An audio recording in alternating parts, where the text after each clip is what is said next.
Welcome to the Nerd Party. I'm Darren Moser.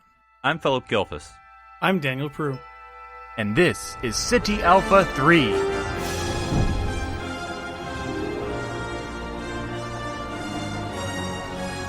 Hello, everyone, and welcome to City Alpha 3, a Star Trek podcast here on the Nerd Party Network. I am your host for a brand new, brightly colored adventure this week. And joining me, as always, are my two co-hosts, Philip and Darren.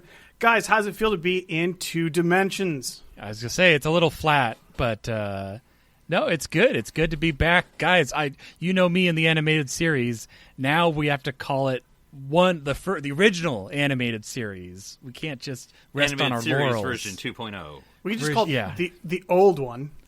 Oh, I mean, you like the Ancient could. West, the ancient animated. Look, the TOS guys already get mad enough when we call it TOS. They're like, no, it's just Star Trek, guys. It's just Star Trek. Everything else is just different. Now, Darren, you were sharing that you have a new microphone now. Now, is that I like do. gonna be like Hopefully, I sound. That's better. not one of those Vulcan microphones, is it? That's just going to start. Oh, it's gonna make me like twitch and glitch. Hopefully not, because that'd be the exact opposite of what I would want. Yeah. Well, so we are actually, this is big a momentous event that we haven't had at least in, 7 months of a brand new Star Trek series. So we had to bring in a friend, an old friend. He's not old, but he's a friend from the past. A legacy friend. It's okay to start over with the intro, Daniel. It's totally okay. So welcome to Drew. Welcome to the podcast. Welcome to our marooned planet here. Yes. I'm familiar with the faces, but not with the location. This is it's a desolate place. Yeah. Are you? I hope you are ready to talk about this new Star Trek that we have here, because this is pretty exciting. I am. It's I can't believe you took the animated Argo to come over here. Of course I did. Off-roading, obviously. I admit I was going to purchase that shovel illegally. I wasn't going to wait for the bureaucracy to wheel of justice turn slowly here on City Alpha 3. Let's just. I mean, it struck me that it must suck to have to charge your shovel. Like, does it just not dig properly if you don't, Well, I've been in Star Wars world for so long, I have to bring up vibro blades. They're better than regular blades because they shake or something. Vibrate. So maybe that's the case in Starfleet shovels. Well, it's just it's proprietary Starfleet technology. So once they got you hooked on their electronic shovels, then you have to go to their repair center. You have to get their warranty. Yeah, but it then just works. TM. So yeah, so we'll get into it, guys. We'll get into it. I mean, we just already tried to start a tangent on the shovel. Let's start talking about the Star Trek Lower Decks first episode, Second Contact. Great and name. I am actually. We're going to do this freeform, so just whatever you guys want to talk about. But overall impressions first, I guess. And again, I don't want to structure this too heavily. So I don't. What did you guys think? I mean, this is definitely new. This is very different. Can you remind me of all the characters' names? Because I'm still. I was hoping learning. everyone else knew the characters' names. I knew Nervous Guy, Giant Bajoran. Yes. Oh yes. Oh man. Cat Cyborg Doctor. Guy. Cat Doctor. And then Orion. I think it took me a while to figure out that she was an Orion. I just thought, green alien, whatever. Yeah. Orion, You mean an Orion? Yeah. I was using the TAS pronunciations because it's animated, Darren. That makes sense. It's so Yeah, I weird mean, not being the nerdiest person in the room anymore. It's been so long. Now you just multiply that by a factor of 3.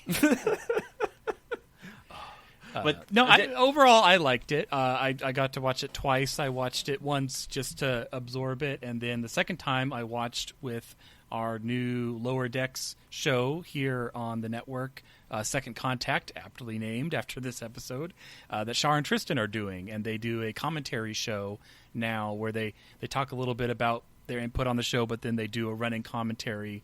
And I find it was a really fun way to watch it again and kind of notice some things that I missed the first time. Because it's a very dense show. There's lots of background bits, and you can tell there's a love for Star Trek in it. But overall, I did enjoy it. I think it took me a bit to get the pace, and some of the characters I think need to be brought down to like a 9 instead of a 12. But overall, I'm looking forward to more Lower Decks. That's my 2 bits. What about you, Drew? What did you think? I have to admit, I went in with extremely low expectations, and now they've raised them to expectation. Is that yellow alert? I don't even know what that is. How do you write that program? Is it expectation, comma, bracket, low, and then you take that off? No. Something like that, yeah. I didn't have a good feeling about it, and the first half, I just rewatched it, skipped around some of the bits because I was running out of time, but I think the first half of the show is way too fast, but the second half, like where the characters start like acting like actual people, I really think that worked. Like as soon as they're facing off against the spider, and she starts like, I was here for first contact, and I was demoted. And I've seen things. For some reason, her speech about all the things that she saw was the first time that I really started laughing at the show. Now give me the pants. So reminder, I have it pulled up now. So it's Mariner, Boimler, Tendi, and Rutherford. Rutherford, I remembered the first. That was the first one I clicked to memory. What's the captain's name? It would be. Wouldn't it be Mariner? Was that her last name? I can't remember. It wasn't Mariner because it was a secret. Yeah, relation. it was supposed to be a twist at the end. So, yeah, it was a twist to me. I was legitimately like, oh, well, that changes everything. Everything started making sense. I didn't pick it up until maybe the last time she had called him in before it dropped, but it was like almost there. And I just saw that Phil Lamar did the voice for the Admiral, so the father, I guess. Who has to go do Admiral things. I'm hanging up. I'm pushing the button. Oh, he did say the name, and I can't remember now. It was like Captain Forrester, because he called her by the rank. You didn't know they were married when he first called her, but I can't remember the name now. What'd you think, Philip? I enjoyed it. Captain Carol Freeman. There we go. Yeah, okay. I was an F. Yeah, so I would say 8 out of 10, but whatever, that's meaningless. But I had fun, and I was repeating what you've all said, and honestly, what sort of the internet's been saying, because I've never watched Rick and Morty, so I'm not familiar with his past work. But I'm told that's also a dense show visually, as far as what's going on in the background, as far as the animation and the art. And so, there you go. And then I know he did Season 8, the Twitter, TNG Season 8, that turned into a book later. But yeah. Oh, I didn't realize he was the one who did that. Mm-hmm. Yeah, and so, I really enjoyed it. I had fun. My take is, because you all know I take Star Trek probably seriously, quote unquote. And so obviously a lot of characters here are not acting like in my serious Star Trek way that I would, always feel like. But it's like a cartoon. So in some ways, I just went this is a cartoon. I'm not going to take it seriously. And so, but I had fun. I enjoyed it. It's even if it's not great at times, the jokes are Star Trek jokes. They're not just jokes. They're you have to know what you're talking about to make this joke and get this joke. Which, give me honor. I need honor. Ridges on forehead. It's so funny. Well, and because they're ensigns, I feel it works. If this was how the bridge crew was acting, it would be way 100% over the top. But because it's these lower deck ensigns, you're like, okay, I can get behind that. That's exactly my feelings too, because the impression that I was getting was this is the crappiest ship in Starfleet and the crappiest part of the crew of the crappiest ship. They're a fine ship. Yeah, there's not nothing, a crappy ship. The bridge crew, except for the first officer, has every right to be like Riker. Yeah. How much flesh did I eat? Which is voiced by O'Connell. Yeah, Jerry O'Connell from Sliders. From Canceled Pilots. That's where I know him from. His name is Jack Ransom. Right. It's like Jack Action Ransom, basically. You could put that in his middle name. So I had a question about that. Captain Ransom was from a Voyager episode. Is that correct? Yes. Could they possibly be related maybe somehow? I don't know. It's a common enough name, but maybe. I just thought about it. Everybody wants these huge cameos, and it's just going to be Captain Ransom, Well, and this is... But we bought the original guy back. I don't care. But one of the things I've heard about, then this is... Maybe they Nick Licardo'd him. But like I saw that where like oh bring people. I'm like no, I don't. I mean you can, but like I kind of like this being its own thing. I mean you know what? I'm not trying to be a killjoy. If they want to do it, they want to do it. Fine. But I'm like it's its own show. You don't have to like bring Riker back. You know for season. Well, you know, I'm like that could be his father though. The timeline would kind of match a little bit if he's on the younger side. Yeah. But Yeah. it doesn't That's what I matter. thought. It doesn't. Yeah, it doesn't matter. really matter. I was just curious. I would echo a lot of what you guys said. I think the pacing was really weird, and I just chalk it up to this is a pilot with 23 minutes, and so we have to like it just feels really weird and rushed, and like maybe you could have cut out one thing like the suckling went on a little long. Yeah. Well, and that's fine. true. It's like, it does have a B plot. I mean, it's the on the planet stuff and although it kind of happens in sequence, I guess. But I mean, the fact that they have an A and a B in a 20-something minute show, it's they have a C plot too, because even though the zombie plot is the main plot, the date is a C plot. I think so. I think the date was my favorite plot. Like I did not expect that. I did not like if you had asked me which character do you think you'll like the best. I was like I don't know, probably like maybe the nervous kid or something. I don't know. But Rutherford is now my guy because I would also want to know why that door malfunctioned during a red alert. Yeah. I mean, I'm on board with you. I'm on Rutherford. Why does he have a Vulcan issued cybernetic thing that sometimes works? Like represses his emotions, and that's like a side but effect. it's not supposed to. Yeah, it's a great bit. Now I don't know if this is like because we only get this one episode. I hope it's not like this is his character that he just jumps in and out of emotions. I hope it's just like a glitch right now because it's early on. I don't get the feeling they're going to overplay it, but you never know. Yeah. It's a drinking game. That leads into something that I wanted to bring up about modern television. Like, you get a 10-show pickup. Like, hey, I have a concept, and you get 10 episodes, like, off the bat, especially with these streamers. So you don't get, like, that pilot season very much anymore, especially with big franchises like this. So I'm wondering if Second Contact is a pilot episode where it's just, here's the characters, here's the kind of plot that we're going to do, here's the style of jokes, sorry it's really fast, here's a whole bunch of them, have a nice day. If it's a pilot like that, I'm good with it, and I hope that it is, and that the rest of the series kind of takes a lower tone. But if this is just part 1 of 10, in the same kind of writing style... Are you saying, like, if they ratcheted this one up to an 11 just because it's a pilot, yes, and we're not going to get an 11 for the whole next 9 episodes? Exactly. Yeah. Well, looking at the sizzle reel for the whole season, it does look varied and interesting, and I think looks to not fall prey to the same thing that Discovery and Picard have, where it's end of the universe threatening nonsense for like the whole time.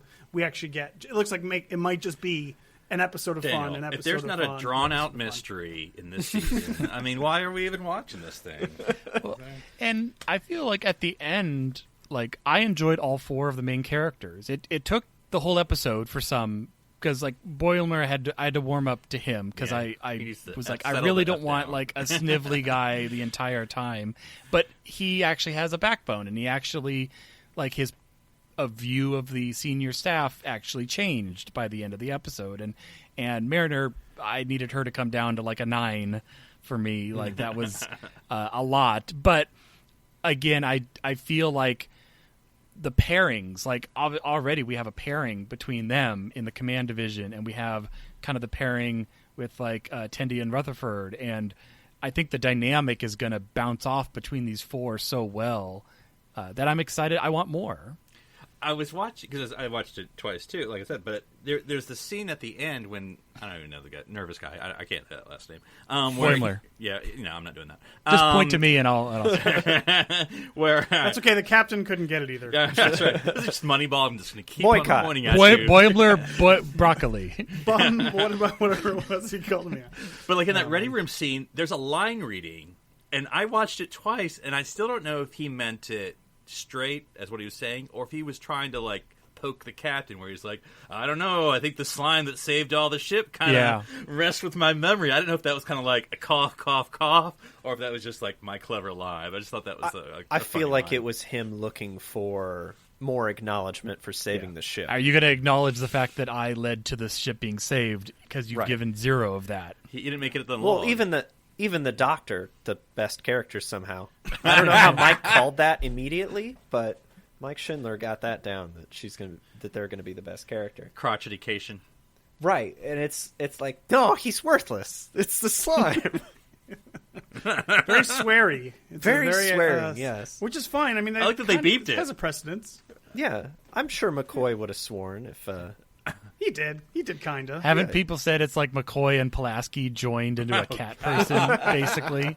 It basically is that. I'm sure she has a heart of gold, or I don't know. Well, and I feel like we got just enough of the senior crew that, like, they're there, and you get a feel for the tone of the ship, but it's obviously, I mean, they don't overdo it where it's like, okay, the focus is definitely not on these characters. Mm-hmm. You know, we don't see the mission briefing. We don't see the action report. I love when Boimler first shows up on the bridge and like the audio changes and it's like he's all sweaty and he's nervous and he like everything's kind of muffled and he can't hear.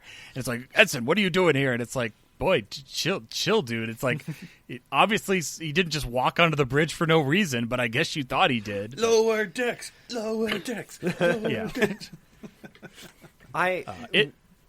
When I heard the plot summary for Discovery, this is not this specifically, but like This the is what you fact thought that- it was going to be. The fact that she wasn't a captain, like I was hoping that it was going to be more of a lower decks thing, and she wasn't going to be the most important person in the universe. But of course, she is. But Surprise! surprise, Both seasons for Yeah. separate reasons. She's the most important. Anyways, that's not right? Even if they like leak into the higher decks, like it's still they look like they could be interesting characters. It's all boring up there. Yeah, everything above here, yeah, but down here. Now, Darren, I shout out to you because of where you live, and I know the call or the way it is. I'd noticed in the ready room because I was trying to look the second time I The watched flag? it. Yes, she has the old Yes, California flag. I noticed that too. Yeah, there's like a tattered California flag on her wall, which because it's the California-class, and the Cerritos is this it's like this blip of a city in California. Like it is not. It is not well known for much of anything. I think it has like an auto mall, and a lot of us watched and saw like ads for the auto mall. That's what I know it from. But I also noticed that the shuttles, when they came in, Yes. they were all like national parks or Trees. something like that, or trees. Yeah, Yeah, it was there's like Joshua Tree, Well, but Redwood? Joshua Tree is also Joshua Tree, Death Valley. but is Joshua it- Tree they're is all a park. parks. Is Yeah, it? Okay. Joshua Tree is actually a park. Actually, Okay. it's nearer to where I am. Oh, awesome. But again, it's like okay, Starfleet, you're on brand. Are they I all could- I could California pick that up. parks? Yeah, Yeah, Okay, those are all okay. California parks. Boimler Yeah. Boimler, was also from California, but I didn't recognize the. California. I was born there. Can we talk about the intro? Because like when we were talking about like this Okay, is the some worst people ship. said it was. Can we start with the music? Because I need to yeah. listen to it again. I did not feel anything came out. It felt like someone was trying to make I kept feeling like the Orville intro. Like there's music, but it personally it didn't can't jump hum out it. to me. I can't hum it. right. You've only seen it once. Yeah. I'd say give it. That's true. I think I just need to give it time. But what were you saying, Philip, about like the I- visuals? Well, I was just gonna, with the whole about like, oh, this is, the scene. I have suspicions the senior crew is probably not that great either. But just like, they're crashing into ice parts of the planet. My favorite is the Romulans and the Borg fighting. No, and they the just Borg. and then there's no friend. Which, granted, like it's not a bad call. It's like let's just let them deal with that. I also chuckled in the intro when there was like a space jellyfish or whatever hanging off the Like back suckling of off the nacelle. Because you had like this hero thing of like, oh, it's the ship. Oh, okay. Okay, guys, I'm gonna bring it up. Red and green lights bugging me, guys. It's bugging Are they me. backwards? So, no, it's weird. So, as I've said many times on this podcast, red and green running lights are for like port and starboard. But on the saucer, there's like several sets around the perimeter, which makes no sense.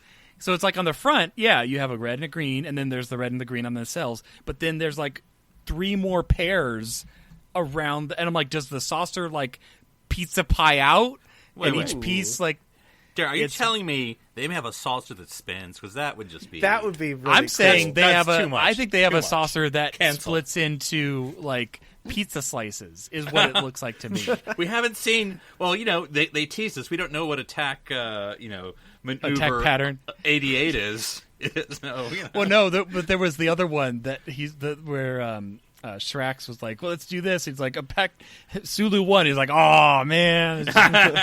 So, Daniel, have we found a Bajoran that you'll finally be able to like?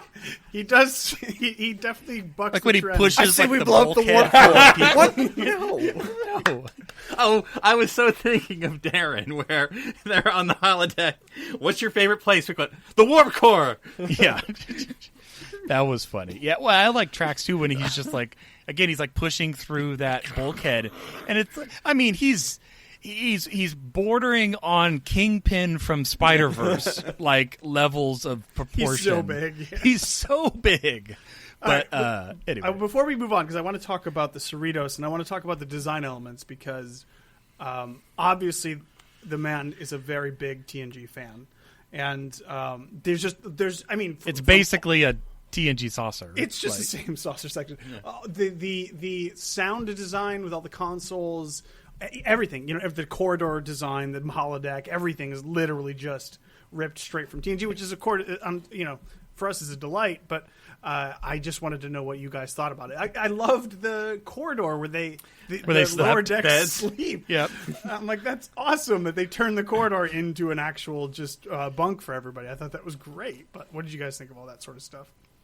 There was a couple spots I'd noticed, some non-TNG, like when she first comes into the shuttle bay and they have that big Starfleet logo that's high up. That kind of reminded me of the 2009 movies. I think they have that in one of the bays. And obviously a lot of transparent, aluminum. I'm pretty sure, do we see on the bridge the view screen? Yes. Is it the standard... like non-window view screen? I'm pretty sure it is, but I have to watch again. But I liked all the TNG references. It was very the L cars, it was familiar. And the uniforms are obviously slightly different, but they definitely have a TNG the flavor. phasers, the little packs that they carried on when they were going down to the away mission. Well, and then all when they that beam sort of down, stuff. there's the pattern enhancers. Yes. Yeah, exactly. Yeah. All the checking. Check it.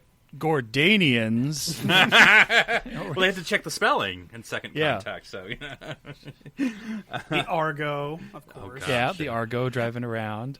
Don't stun her, you'll spoil the milk. See? I think, honestly, if I don't say anything except the fact that it's a quotable show, Yes. and I think that shows a lot. Like, there's been many shows that try to be comedies, and you talk about it, and you watch it, and you're like, I can't remember a single line. Like, it was not, but we're quoting this left, right, and center.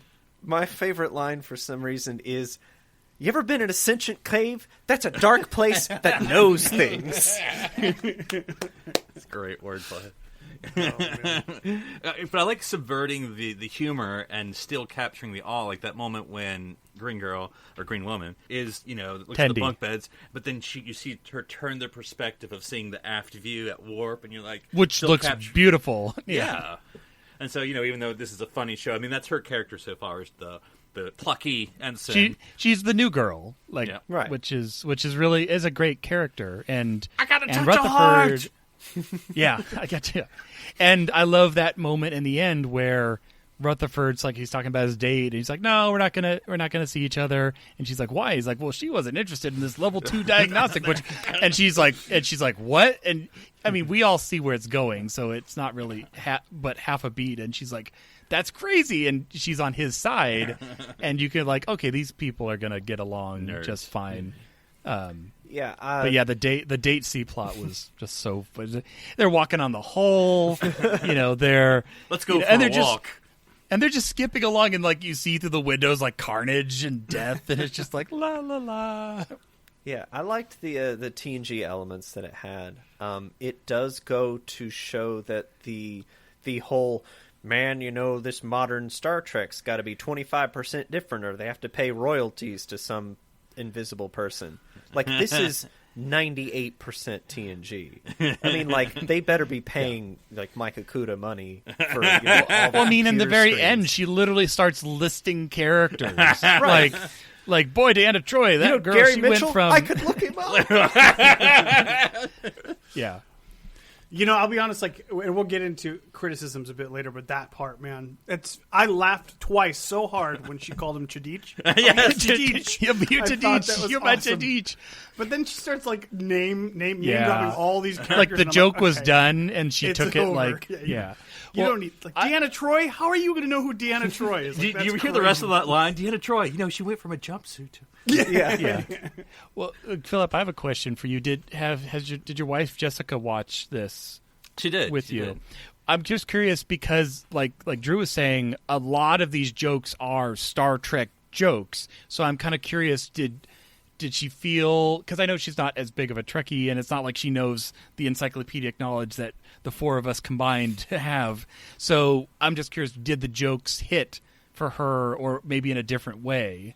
Well, see, the lucky thing is I'm there to explain it to her. So I just put my arm over her and I say, Be like, "Reason, this Chadich, is that's funny." what this is. Yeah. Here, let's watch Sins of the Father. Okay. Mr. Phillip, summarize, please. No, but she enjoyed it. Yeah, I mean, and she said she liked it. That's My good to know. girlfriend laughed really hard at the part when he turns the holodeck into the warp core because that was his favorite place to be. It's like so nerdy. My wife, It's right over there, man. Just go- Yeah. my wife didn't have the biggest laugh, but when it did turn into the all nude Olympic training, That's a universal joke. And that's Very true. detailed. Not every single one of their jokes you had to have a memory alpha pulled up to get. They obviously weren't that. Yeah, but like the you definitely phaser had a lot of spoiling the payoff. milk. You don't have to know what phasers are. And that was funny because she didn't know, but then Right. it turned out to be true. So Now, Drew, did you watch it with your wife? I did not because I had such a negative pre-opinion. I was just okay. like, you Low- want to watch low this stupid Star Trek expectations. cartoon? And she's like, no. And I was like, yeah, that makes sense. yeah, no, I think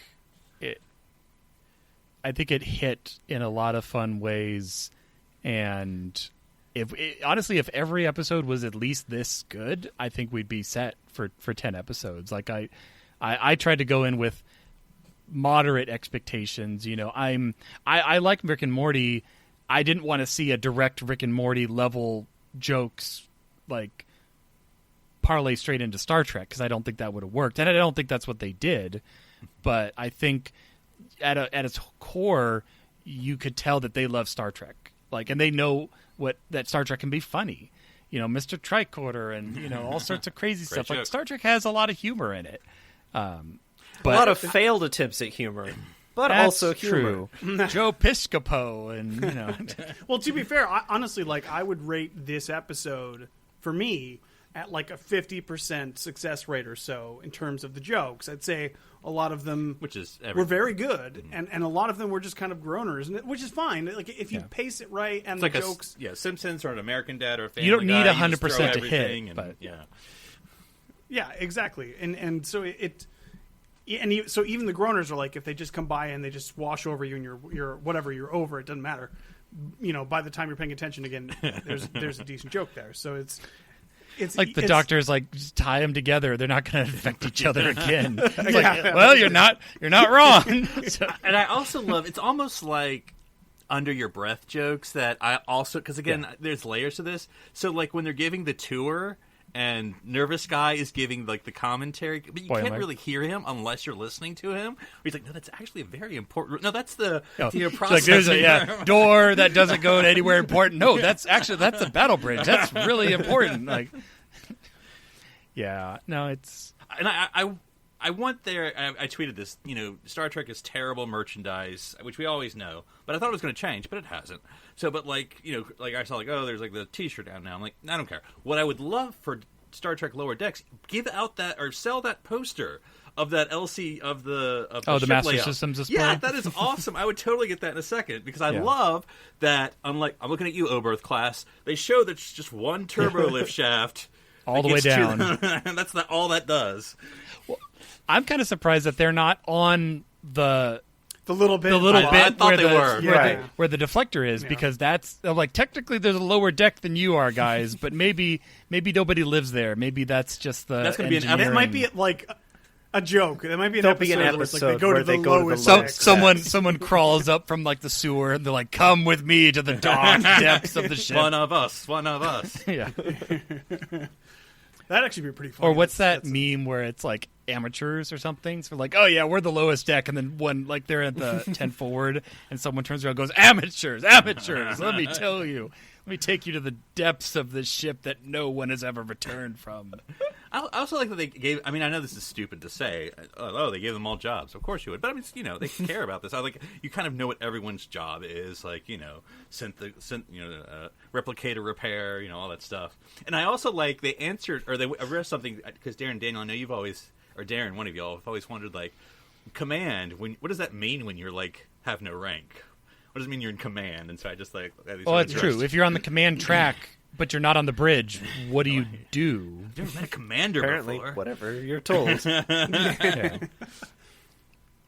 Speaking of that replicator, The hot banana. Hot banana. I don't know why hot banana was so funny to me, but I just thought that was hilarious. It just kept spitting them out. Oh man, that was great. Do they break down a lot? Only when you get food in them. I feel like that's such a joke. Yeah. Well, and like again, like the first time we see Mariner, where she's doing her like 100-mile-an-hour like spiel of, and she's drunk and she's got like this crate full of stuff, and it's Contraband. like that's where I feel like like 50% of that hit, but they're throwing so much at you that And again, like even after she cuts into him with the batleth, which also the fact that she says she gets the batleth from a one-eyed Klingon, and With an eye patch. I'm like, well, we only know a couple of one-eyed Klingons, so are you saying you got that from Martok. General Chang? Who died 80 years before you were born? Yeah. Could have been Well, Martok. that's true. It could have been Martok. That's true. Well, there's spoilers for the next episode. sizzle reel, but there's a one-eyed Klingon in the sizzle. and reel. we does see it must be his. an does his name- Arax. Why does his species. name sound familiar? Because it has a comment, Oh, that's an apostrophe in it. Oh yeah, that was funny. The apostrophe joke. But yeah, but also the alien sightings, and a lot of this is Trek Core is helping. But even watching it a couple times, that all the aliens that you see in the background, like they had a Benzite, they had just ones that we've seen that never get much glory. there's a Bolian. And in the sizzle reel, we saw an Arax species. I don't know the three-legged, three-armed from the animated series, which that's a fun callback. older? We also saw some The Borg. older animated series, Darren, you mean? Whatever we're calling old it. one. TOAS. TAS, yeah. The original animated series? Yeah, I like it. But yeah, I think it'll be. And again, I remember going into this thinking, because in the trailer we had seen like a lot of the infection and stuff, and I remember remarking that that's an interesting way to go, because in animation that's very easy. I mean, think of the makeup cost to turn your entire crew, and it was a large crew. Like we saw people everywhere, so I'm just saying that they leaned into, we could do this kind of a story really well in animation. Like it's not cost prohibitive. So I'm interested to see, what we get. Like we got all sorts of areas of the ship and, the planet and Main shuttle base in I'm the really first excited. scene, guys. for the first 3 seconds. Yeah. So I want to see all of it. I want to see the phaser range. I want to see, cetacean ops. Let's go to cetacean ops, brought it guys. up. They'll never. I hope that's a running joke that he constantly They wants never to go actually to go station there. ops and they never actually go there. Or they just open a door and it's just like a flooded tube, and they see like the dolphins swim by, but they can't go in there because that's not for them. And they're like, well, It's on too high of a deck. yeah, they don't want to go there. It's not fun. They're outranged by the dolphin. Is there another tube going down? So you have the turbolift tube and then the water tube going down to the lower It's actually a deck? water slide. It's actually One of the jokes, one of the moments that I groaned at was the monkeys bit. oh, it's funny Thought that was- because and I think it's maybe I don't remember that It's bit. a I don't generational remember it thing. either. It's when they're walking on the ship, and he's like, what kind of music are you into?" talking about music. Yeah. Oh, yeah. I think it's a generation. Not the thing. actual yeah. monkeys, the musical. The Monkeys, the It's a band. boomer. The Monkeys, the band. Because I know two boomers who enjoyed that, especially because he said I was in my Star Trek fan club yesterday, Zoom meeting, and I was talking with a woman and her boyfriend. He was kind of like, I don't know, and then when he got the Monkeys reference, because he's actually like seen the Monkeys in person, and so that hooked him. So I wonder if that's such a meta reference that we don't get it, because they brought in Chekhov and gave him a monkey's hair. Oh, yeah. you're right. I just thought of that when you said that. That they purposely brought him in because he looked like the hot new thing that everyone was into right then. Was she a Trill? I thought so. The date? Yeah, she looked like a Trill. But her dad's a cyborg, so there you go.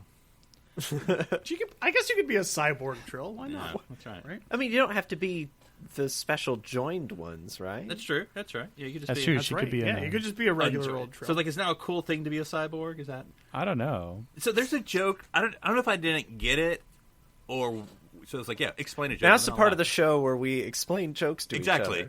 So the part where he's like, nervous guy is like, wait a minute, it's just sucking on my uniform. Why isn't it attacking yours?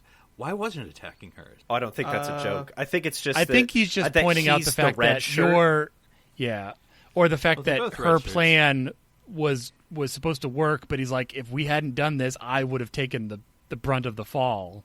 I think that's what I got from it. It's like, your great plan to save us, like, I'm the one that was in more danger. Yeah. Why don't we wait until it attacks your uniform?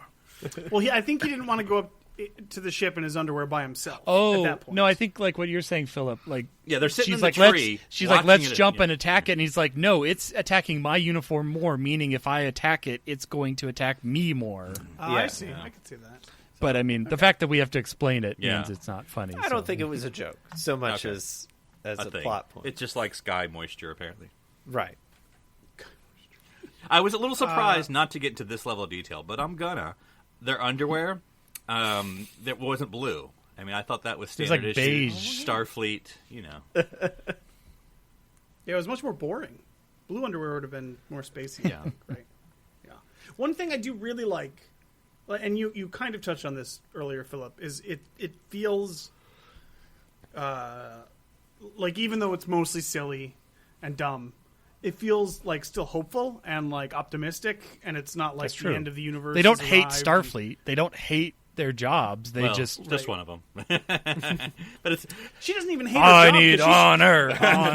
no, I love it's such. I could never do it because I'm. It's such. I mean, in my opinion, it's a good woman line, but maybe I'm just being sexist. But like when he's like, but you also say that, she's like, I'm complicated. Thank you. Yeah, about how for somebody who doesn't care about rank, you sure talk about it a lot. Yeah. Oh, yeah. Well, and her whole connection to the captain and that admiral, I think it's going to be an interesting story, like all the 5 other ships she's been on.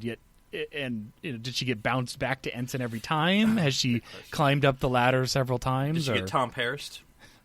Yeah. So I am absolutely going to give Lower Decks a bigger berth in terms of like believability and stuff than you would normal Star Trek. But I was still like, you can't serve on your mom's ship, man. That doesn't seem right. That doesn't seem like something that you'd be allowed to do. You don't think Wesley Crusher served on the Pasteur? Wesley.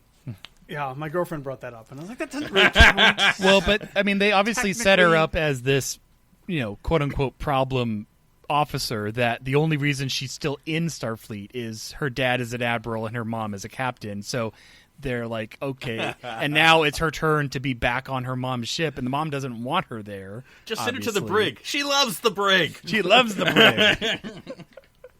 I love that line, because I'm like, what does she love about the brig? What is, you just I think because sit it there sticks and it to the man, and that's her it's kind of big like thing. sending someone to your room, and you're like, fine, that's where I have books. Right. Fine, doesn't have to I get to work stay if on a she's starship, in and the I don't brig. have to work. Yeah. Right. Yeah, she's an interesting character, and I think definitely the most multi-layered character that we see on the show. And I'm sure we'll dig well into all of this sort of stuff. But I like the idea. She's still trying to help people. Like, she's still out there trying to do the right thing. Outside of the Starfleet bureaucracy. Exactly. But she's like, yeah. Which is obviously just insecurity. Like, she's just projecting that obviously she cares a great deal. I love the line too where they're in sick bay, and I can't remember what she says, but she says something to her mom, and you don't know it's her mom yet. But she says something wash along your hands, the lines. Mom, or wash your Oh yeah, wash your hands. You didn't think about washing your hands, did you? Yeah, because the doctor's like, it's almost, and I don't know. I'm probably projecting so much onto this like 5 seconds, but it's such a like every Star Trek episode. It's like you always have the contagion, and like 9/10 or 3/4 of the way through the episode, the captain's the last person to get it every time, and they're just starting to get. And that's why, like, the doctor's like, "Oh, Captain, you don't have much time either." And I'm just like, that's such a trope in Trek that I like that Boimler has been to 5 planets. Counting Vulcan? You can't count Vulcan. Of course, nobody counts boring as Vulcan. That's like counting Earth. It's like I was counting Earth. Which means he's been to 3 planets. Yep. Counting that 3 one. cool planets. Yeah, counting that one. Yeah. That was a joke that like they nailed. Yes. Yeah, that's a very Star Trek joke for sure. Part of me is kind of worried that normally if this was like on a network, I would be like, this is just for us. Like, these jokes are just for people like us. Like, don't they want other people to watch? And then it's kind of like, no, not on a streaming service like this. Not on your 3rd show on this streaming service. We want to keep you subscribing between our other shows. So right. It's a cheap show that's made only for us. And it caused me to resubscribe how many ever months before Disco picks back up. So, it got like, same for me. Same for me. Disco season 3. I'm on my second 1 month free tour with a new email address, and we'll see how that demoted? goes. Is that what it is? Yeah.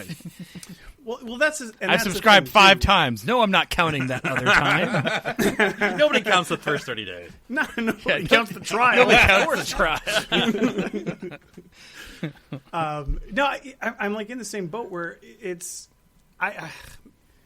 the show, even if it's like it stays at this quality, then at worst it's just kind of a dumb distraction. It's kind of a dumb 20 minutes to spend every week, and you have a good time. And that's like you said, with lowered expectations, that's kind of what I expected. But I can also see a potential for more, and not that I think that it's going to be the most groundbreaking or are we going to get the moral episodes or something like that? Right, but you could definitely fit that stuff in here. You could. And still have it be fun. So I hope that it sets this as the base and like tries to reach for more. But again, like we said, if this is it, then I'm fine with you that. You hope that it's a pilot and not part exactly. 1. Yeah, exactly. Unlike the season 1 pilot of Discovery, that was the whole season, that was the pilot for the whole show. Well, it was, and I don't mean to pick listeners. I don't mean to pick on Discovery. We're just having fun. But like I was in my Star Trek fan club yesterday, and we were having a trivia. I wrote the questions because you know what I do. But anyway, we were talking about. I'm shocked, Philip. I know. And we got into like who's the captain of the Discovery in season 1. But anyway, all that's to say, I was like, I had to remind people because they're like, oh, wasn't that Giorgio? I'm like, no. You have to remember, Discovery is the show where the ship that's called by the name of the series doesn't show up until episode 3. That's how we do pilots now. That was part 1, exactly. That's part of the problem. Well, it's the 1,000 day pilot pilot between Lower Decks and Lower Decks. So we've gotten 45 minutes into this and we haven't brought up the Orville. Like, you talking about the music? I mean, I did say like the intro reminded me of it. Yes, that's like, true. But yeah, I haven't. The Orville, to me, especially because it was on a network, I ask the question all the time: who is this for? Well, it was. Like, right? That's what I mean. It was on a network. I'm kidding. Because it's Hulu's the 3rd season, so even if it got renewed, it wouldn't be on a network. Anyway, it's all rumors for those in the future. I don't subscribe to rumors, but it's a good album. Anyway, smash that subscribe button. Smash that like button. To me, I couldn't figure out who the Orville was for, because it had the Star Trek kind of jokes, but it also had the dumb Family Guy jokes, and like I felt like it couldn't find its place, really. But I feel like Lower Decks, because it's doubling down on this is Star Trek and there's jokes.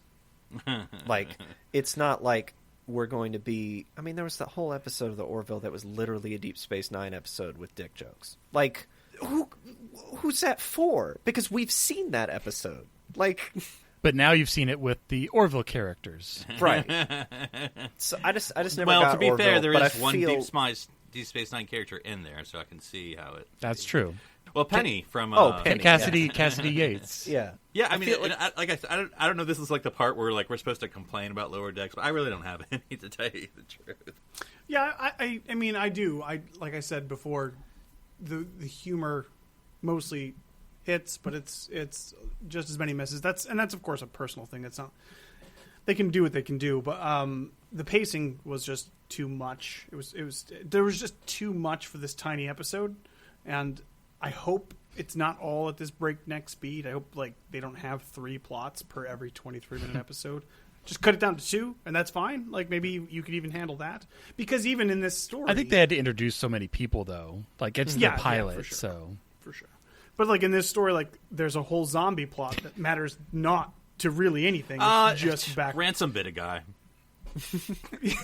Right, but to people in the Lower Decks, it wouldn't matter. Right.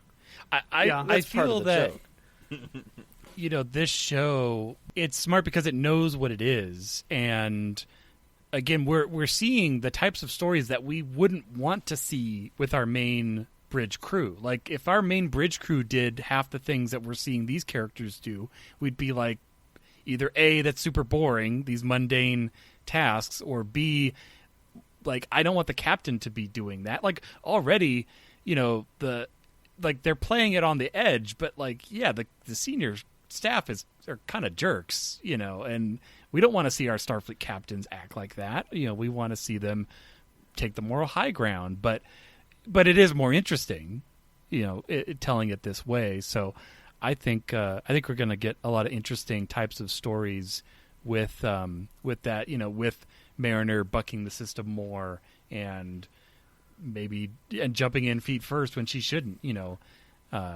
or ending up in Klingon prison, apparently, I think is where we're headed at just because that guy was a dick.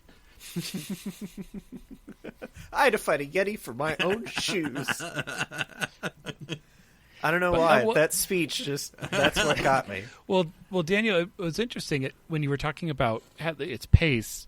I almost wonder if in this era, because it is a streaming show, it's not like, oh, if you miss it on channel 10 at 12, then you're done. Like that's it. So I wonder if they almost feel like they can go that pace because they know you could just rewatch the episode to absorb it, which is what we all did. I'm not saying you want to lean on that crutch the entire time, but it's a factor in this world.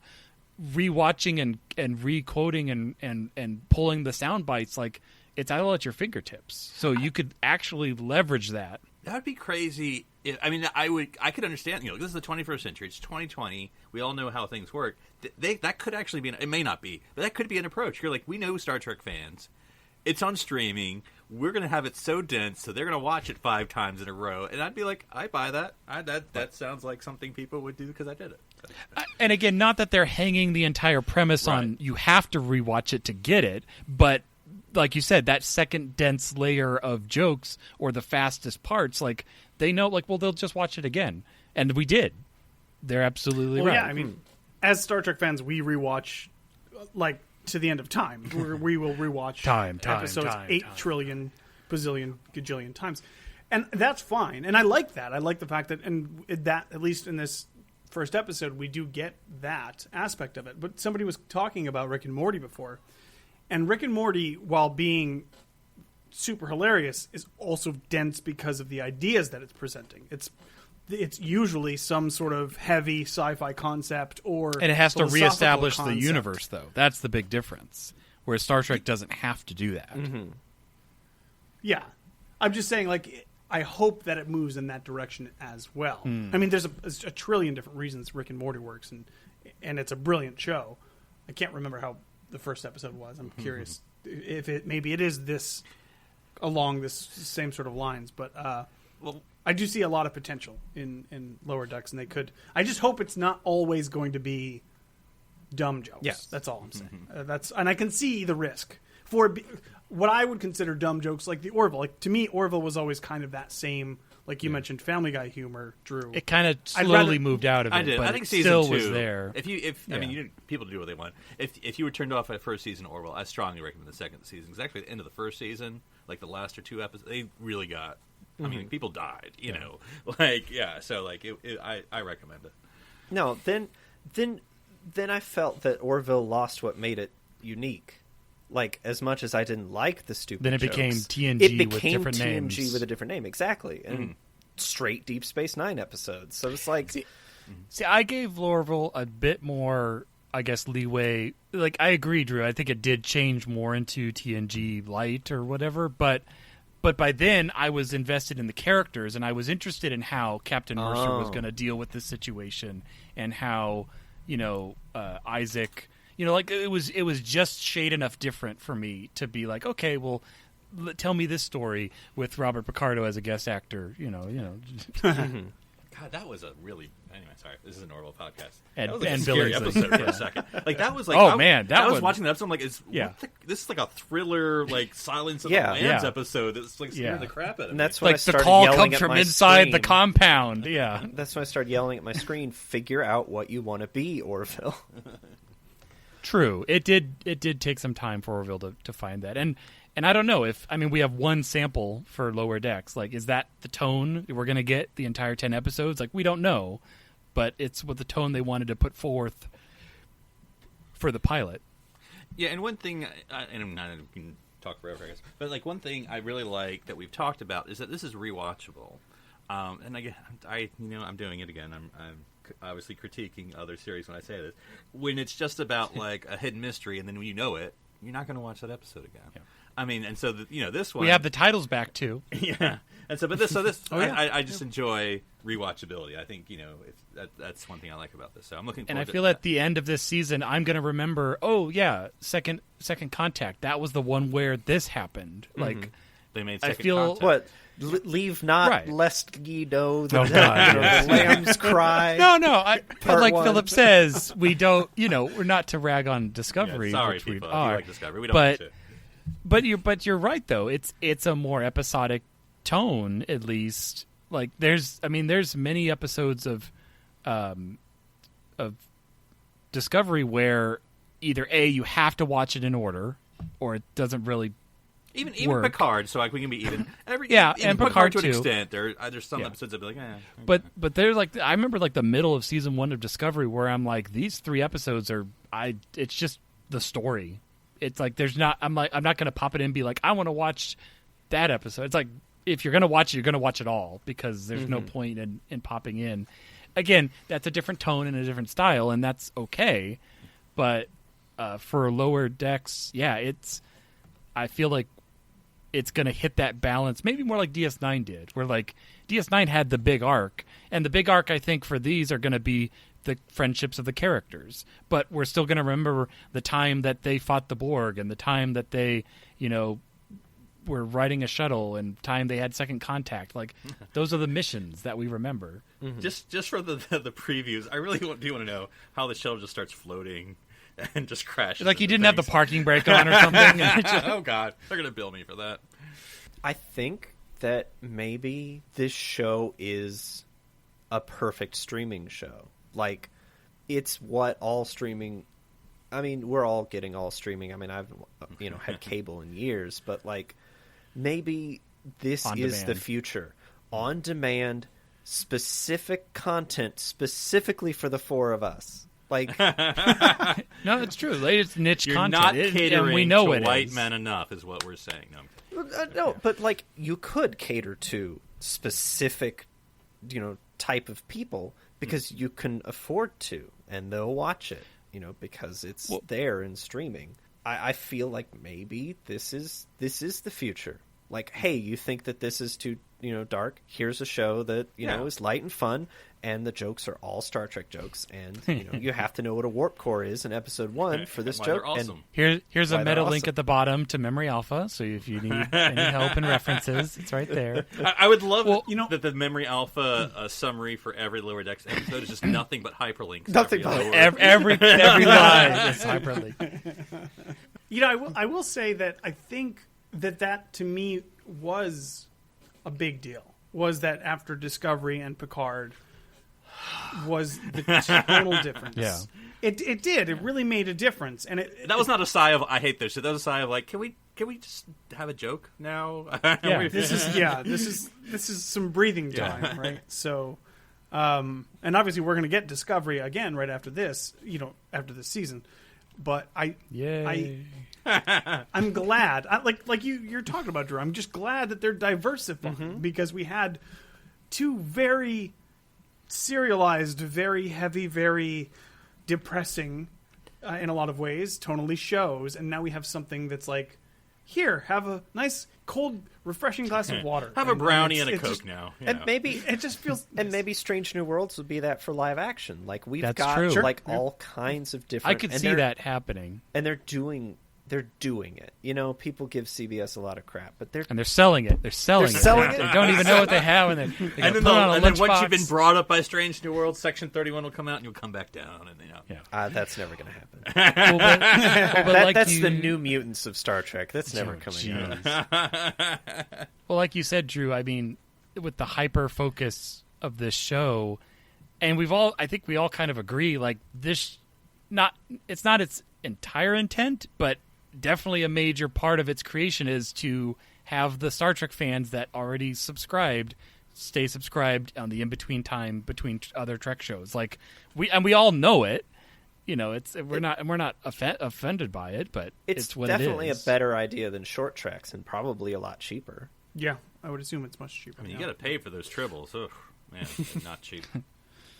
So we've already talked for twice the length of the episode, but I just want to leave it open. Everybody can talk. Say one more thing, one more closing thought. I'm going to bring something up, and then I'll let you guys go loose, and then we'll close it out. We hear that Romulan whiskey is illegal. What? Maybe everything Romulan? Yes. What? Apparently, all of their alcohol is just like double, against regulations. Somehow 250 proof. Like somehow it's the more joke that alcohol. They won't let go, even if the galaxy has moved on. But it wasn't Romulan ale. Romulan ale is fine. Now it's Romulan Okay. whiskey. They've moved on to different distillery techniques. It's fine. Romulan rum and Coke. It's just banned. Is that a craft Straight up whiskey, banned. or is it Artisanal craft. Anything else you want to bring up, or your closing thoughts? Anybody, go ahead. Go. I feel like I said, I came into it with low expectations, and now I just have expectations. So I'm definitely I'm not going to cancel my subscription and then pick it up in a month. So, I mean, I'm definitely gonna watch them as they come out.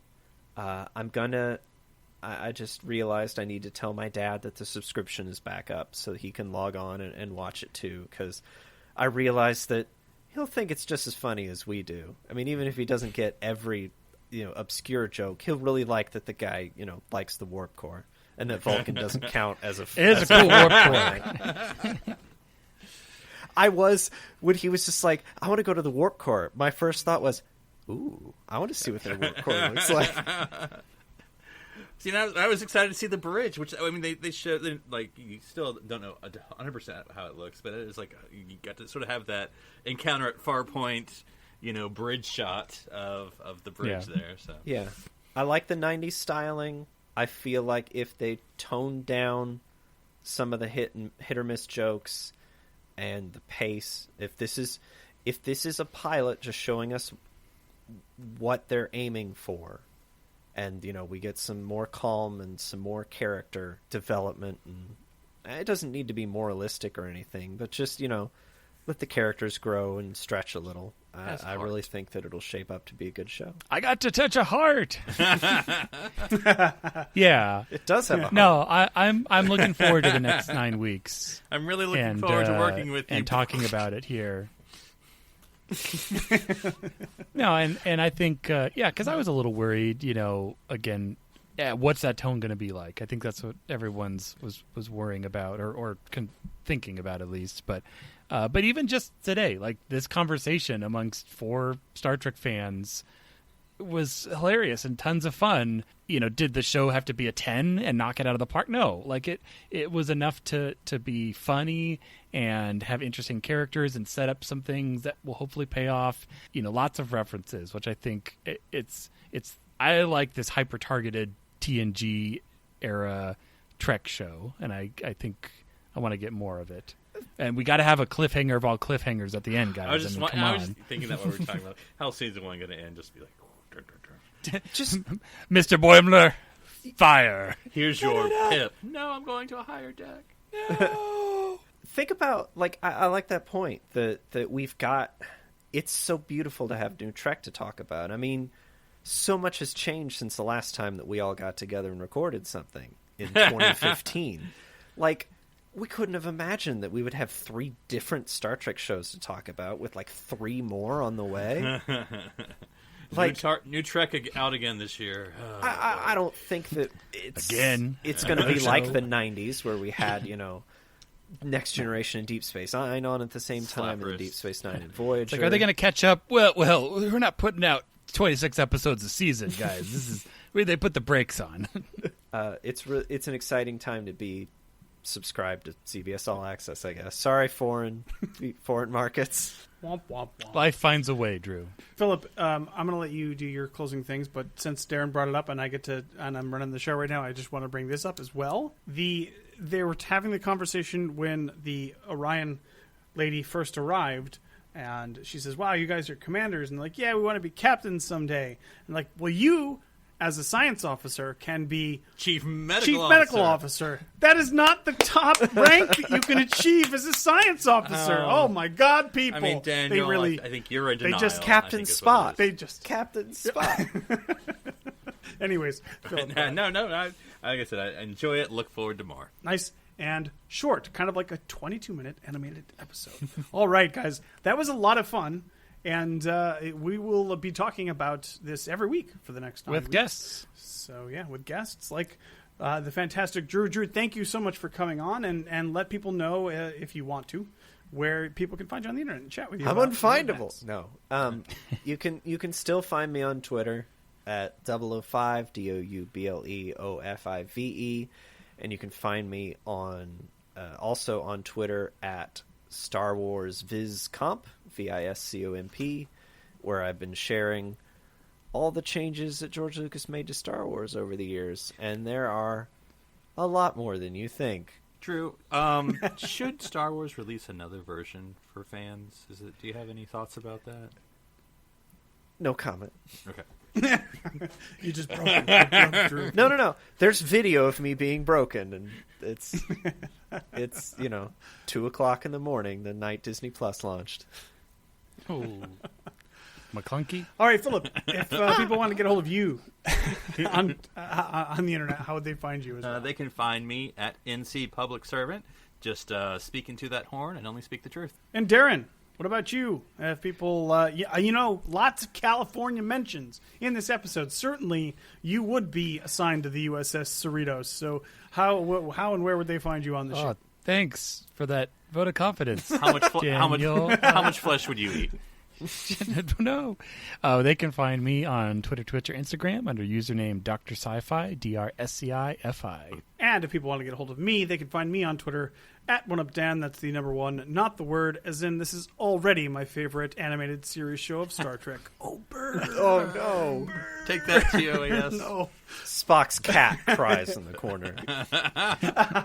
We may see him. We don't know. So, all right, yeah. So that's it for this week on SETI Alpha 3. I am Daniel Prue. I'm Philip Gilfus. I'm Darren Moser. And I've been Drew Stewart. Stranded here on SETI Alpha 3.